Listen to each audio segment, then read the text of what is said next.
Caleb Wolfinger alongside my colleague Evan Patrick here in College Park, Maryland, as Penn State dispatched Maryland tonight 59-0 in what was the first Big Ten game of the season for the Nittany Lions. Now, Maryland opened up the season 2-0 with wins over Howard and Syracuse in pretty convincing fashion, and this looked to be a pretty challenging game on paper. The spread was only, the Nittany Lions were only a 6.5-point favorite in this one, and Penn State came into this game kind of reeling. They had beaten Pitt 17-10, but it wasn't very convincing. But Penn State was more than convincing tonight, putting up 59 points, shutting out Maryland. It was the first shutout for Penn State since 2017.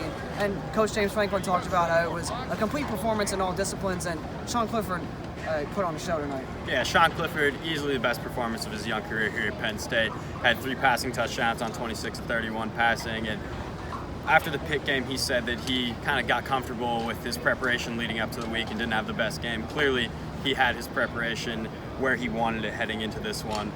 He led the team in rushing as well as passing, and he did it in really just about 2.5 quarters there. He said post-game that he's having an absolute blast out here. Gave a lot of credit to his offensive line and his receiving core as well.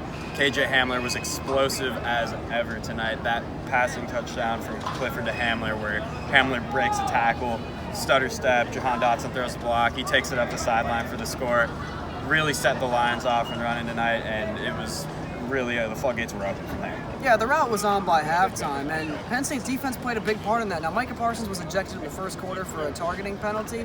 You know, Coach Franklin talked about after the game how he was so impressed that even after Parsons went down, Penn State's linebacking core and defense as a whole were able to limit this Maryland attack that, as mentioned, had been dynamic against Syracuse and Howard, especially on the ground. So for the Nittany Lions to put in their second stringers and their third stringers and even their fourth stringers as the game wore on in the fourth quarter and were able to preserve their first shutout in 2 seasons, that was awfully impressive.